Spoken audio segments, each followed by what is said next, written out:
The strangest part wasn't waking up with my straight best friend holding on to me. It was realizing he never let go. When I opened my eyes, the first thing I noticed was the sound of rain drumming steadily against the old tin roof above us. The second was the warmth pressed against my side.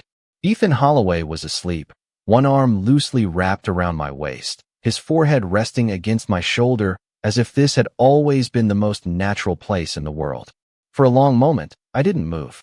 I barely remembered falling asleep at all. The dying fire in the stone fireplace still glowed with faint orange embers, throwing soft light across the tiny ranger cabin. Outside, wind rattled the wooden shutters hard enough to make the entire place creak. Inside, everything felt strangely quiet. Ethan's breathing was slow and even. His grip wasn't tight. It wasn't desperate. It was simply there, comfortable in a way that made my heart forget how to beat properly. I carefully glanced toward the single dusty window. Nothing but gray fog. No trail. No mountain ridge. No sign that the world still existed beyond those walls. I swallowed.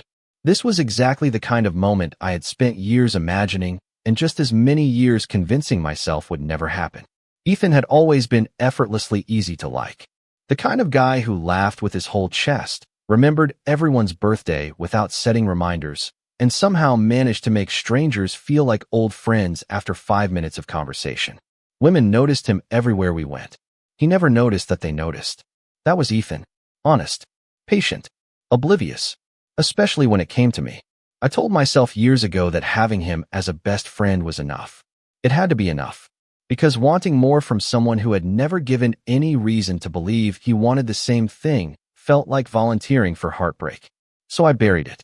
I buried every stupid smile, every lingering glance, every photograph that lasted a second longer than necessary behind the excuse that I was just documenting another adventure. Somewhere along the way, pretending became routine, maybe even convincing, at least convincing enough for Ethan. A gust of wind shook the cabin again. Ethan shifted slightly in his sleep. Instead of pulling away, his fingers tightened just enough to remind me he was still there. I froze. He murmured something too quiet to understand before settling again. My pulse climbed another notch. There had to be a perfectly reasonable explanation. The temperature had dropped below 40 degrees overnight. The storm had rolled in faster than either of us expected. We had one sleeping bag, one wool blanket, and a fire that refused to stay alive for more than 20 minutes at a time. Anyone would have moved closer for warmth. Anyone. That was the story I intended to keep telling myself until daylight. Then Ethan slowly opened his eyes. He blinked once, looking directly at me from only inches away. Neither of us spoke. Neither of us moved.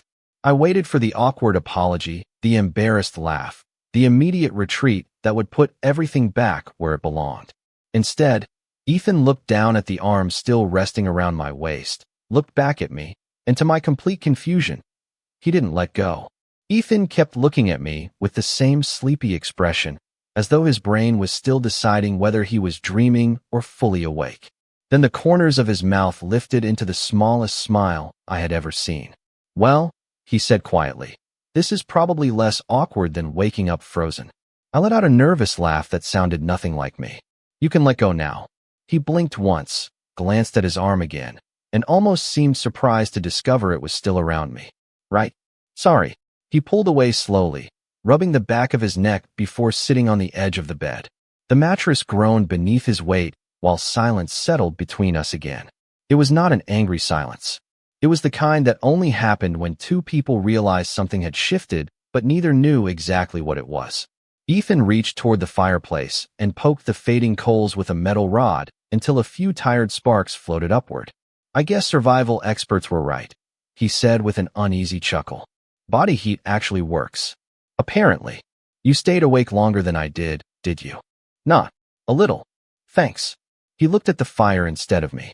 "I remember falling asleep thinking I should stay awake in case the weather got worse." "You lasted maybe 10 minutes. He laughed, shaking his head. "That sounds about right." Watching him smile should have made everything feel normal again. Instead, it made the room feel even smaller. My heart refused to calm down, replaying every second from the moment I had opened my eyes. I could not stop asking myself the same impossible question. Why had he not pulled away immediately? Ethan had never been careless about personal boundaries. He was the guy who apologized if his elbow bumped yours during a movie. Yet this morning he had looked directly at me and hesitated before letting go, almost as if some part of him had wanted to stay exactly where he was. I pushed the thought away before it could grow into false hope. Hope was dangerous.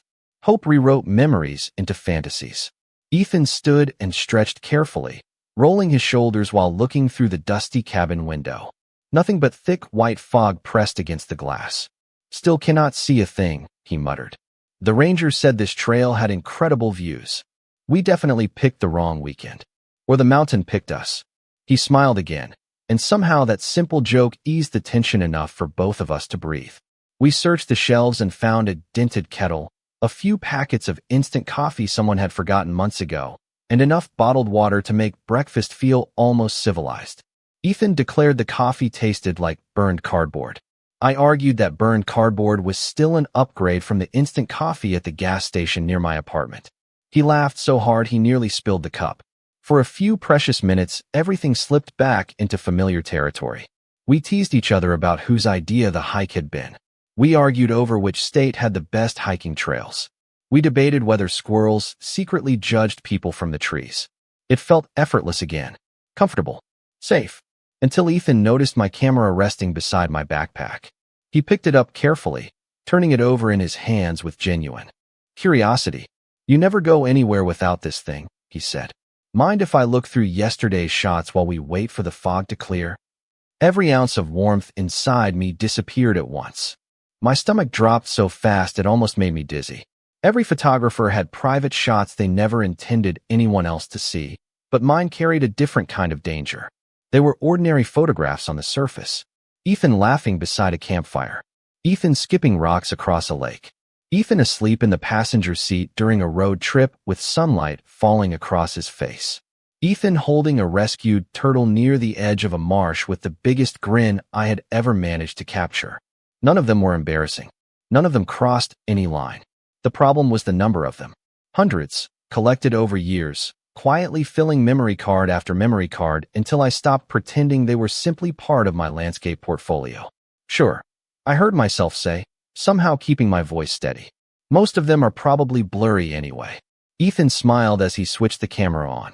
"You always say that, and then your pictures end up in magazines." I shrugged. Occupational pessimism. The screen flickered to life. The first image appeared. A sunrise spilling gold across the mountain ridge from the previous afternoon. "Safe." Ethan nodded with approval before clicking forward. A winding trail disappearing through pine trees. Another click. A hawk gliding over the valley. Another click. Wildflowers growing between weathered rocks. I quietly released the breath I had been holding. Maybe I had worried for nothing. Maybe the newest memory card only contained scenery. Then Ethan paused. The photograph filling the screen showed him standing at the overlook from yesterday evening. He had no idea I was taking the picture. His hands rested in the pockets of his flannel jacket while he watched clouds drift through the valley below. The fading sunlight painted the edges of his hair copper. "I forgot you took this one," he said. "I actually like it. You can have it." "Really?" "Of course." He smiled before pressing the next button. Another photograph of him, this time sitting on a fallen log tying his hiking boots. Another, looking over a folded trail map. Another, laughing after dropping a granola bar into the dirt because a squirrel startled him. His thumb slowed, then slowed again. The cabin suddenly felt much quieter than before. Even the rain seemed farther away. Ethan tilted his head slightly. "I do not remember posing for any of these." "You were not." "No." He studied another image. "You just took them?" "I guess I did." His expression remained thoughtful rather than suspicious. That somehow made everything worse. If he became angry, I would know how to respond. If he laughed, I could laugh with him. But this quiet curiosity left nowhere to hide. Ethan looked from the camera to me. "Miles." "Yeah." "How long have we been taking trips together?" "About 6 years." He nodded slowly before glancing back at the photographs. "I think you have more pictures of me than you have of the mountains." My heart stumbled. I opened my mouth, searching for an explanation that sounded believable, ordinary, harmless. Nothing came. Outside, the wind finally began to ease, and a thin ribbon of sunlight pushed through the fog beyond the cabin window. Inside, The silence between us grew heavier with every passing second until Ethan gently lowered the camera onto the table without saying another word. The silence lasted so long that I started counting the cracks in the cabin floor just to keep myself from saying something I would regret. Ethan finally looked up, his blue eyes calmer than I expected. "Can I ask you something?" he said softly. "You can ask. Are these just photographs because you always have your camera with you? Or is there another reason?" There it was. Not an accusation. Not anger. Just one honest question that somehow carried more weight than either of us could escape. I forced out a weak smile that disappeared almost immediately. "You already know the answer."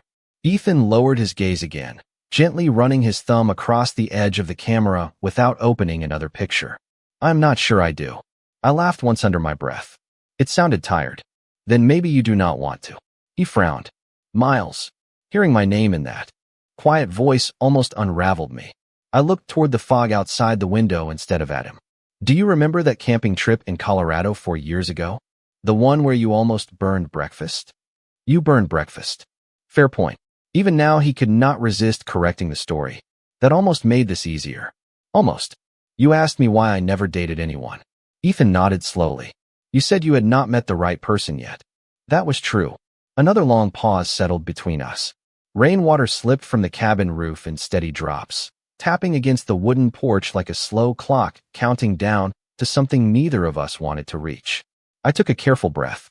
The problem was that I had already met him. Ethan did not move.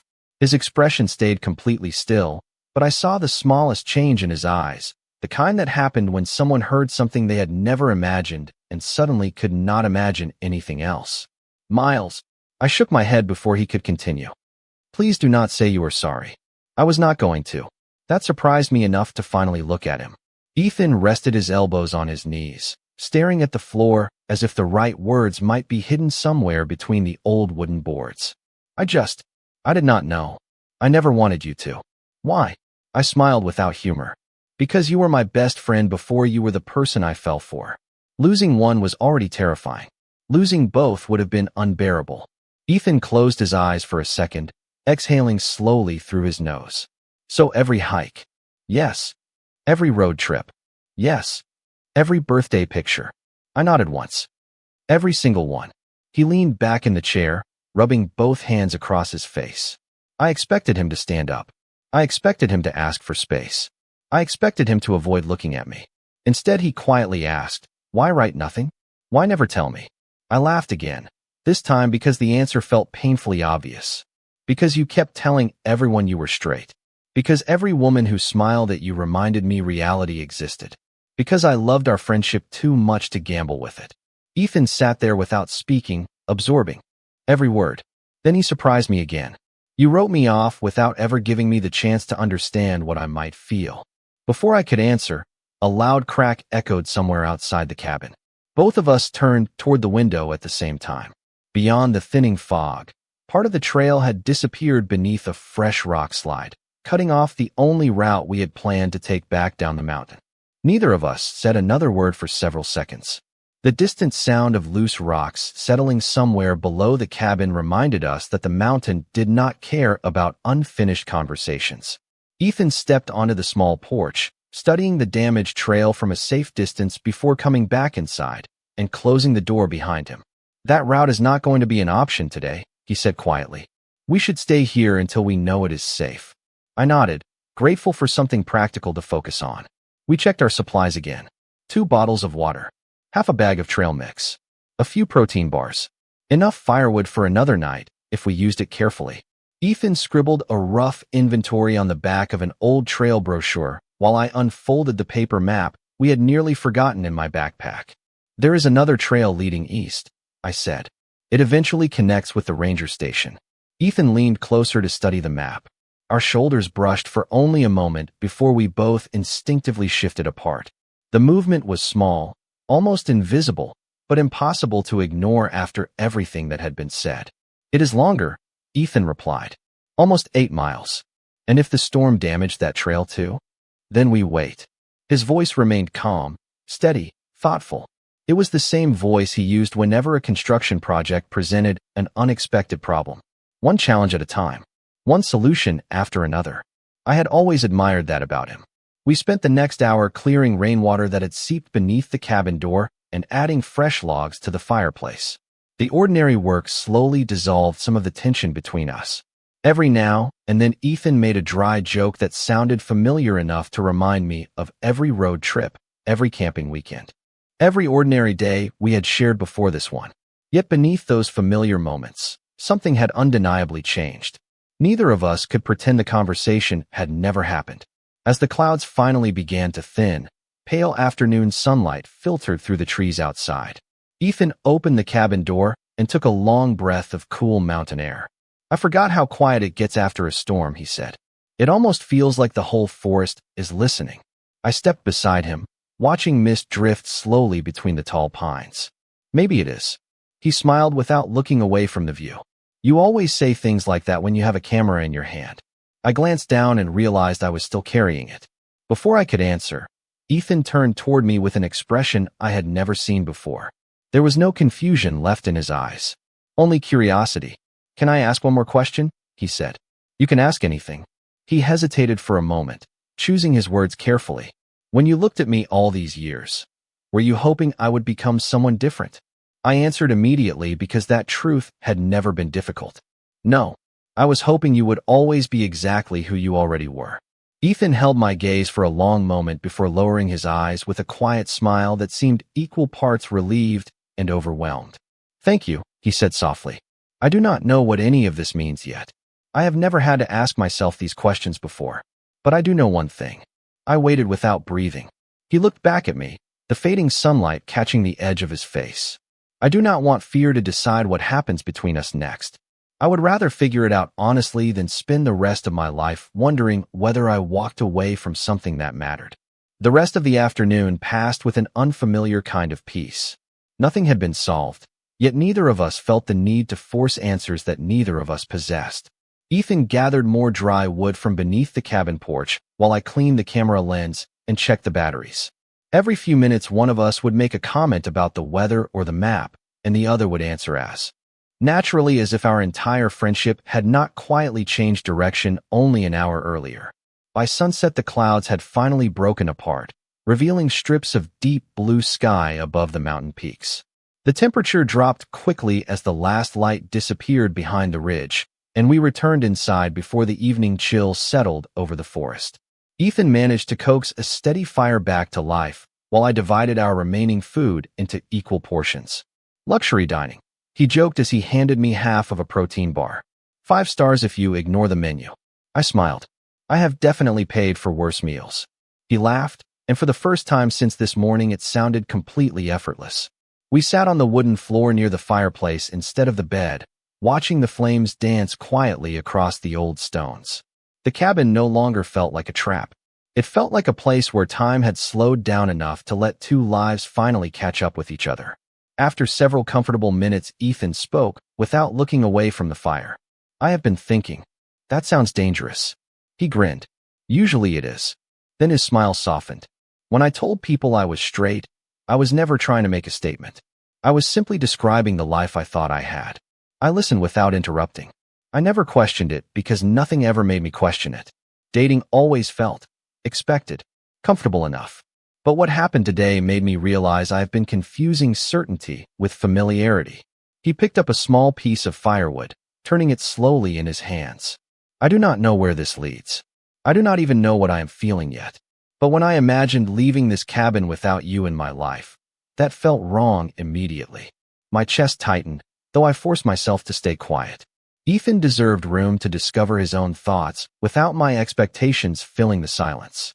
"You do not have to figure everything out tonight," I said gently. "You do not owe me any answers." He looked at me with a grateful expression. "Thank you for saying that." Another quiet moment passed before he smiled again. "Can I admit something slightly embarrassing? Only if I get to laugh." "Fair enough." He leaned back against the wall. "When I woke up this morning, before I realized where my arm was, I remember thinking I had actually slept better than I had in weeks." I laughed softly. "That is your embarrassing confession." Apparently my standards have become very low. We both laughed together until the cabin echoed with the sound. Outside, the forest had become perfectly still beneath a sky filled with stars.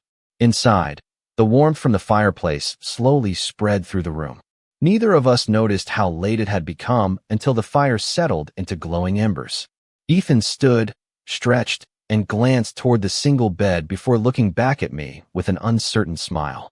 "Well," he said, scratching the back of his neck, "it looks like the cabin still only has one bed. I guess we have another decision to make." We looked at each other for a second before Ethan shrugged with an easy smile. "I think pretending the floor looks comfortable would be a waste of energy." I laughed quietly. "That is probably true. Besides," he continued, "we already survived one night without either of us turning into a dramatic headline. That is an impressive accomplishment." "Exactly." His sense of humor dissolved the last traces of tension.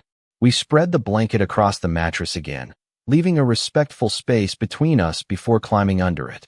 The cabin settled into silence as the fire slowly faded into glowing embers. Wind whispered through the pine trees outside, softer now than it had been since the storm began. I stared at the ceiling for several minutes, convinced there was no chance I would fall asleep. Too much had changed in a single day. Too many words that had stayed locked inside me for years had finally found their way into the open. Beside me, Ethan shifted onto his back. "Miles." "Yeah." "Are you awake?" "Clearly." He chuckled. "I keep replaying today in my head." "Me too." Another quiet pause followed. "Can I tell you something honest?" he asked. "Always." He took a slow breath. "I used to think people always recognized the exact moment they fell in love. Like there was one conversation, or one date, or one unforgettable kiss that explained everything." He laughed softly at himself. "Life is apparently much messier than that." I smiled into the darkness. "It usually is. Now I am wondering whether feelings can grow so gradually that you only notice them after someone points toward them." His words hung gently between us. They were not a confession. They were not a promise. They were simply thoughts spoken aloud, and somehow that honesty meant more than certainty ever could. "You do not have to rush," I answered. "Whatever you discover, I would rather it be real than fast." Ethan turned his head toward me.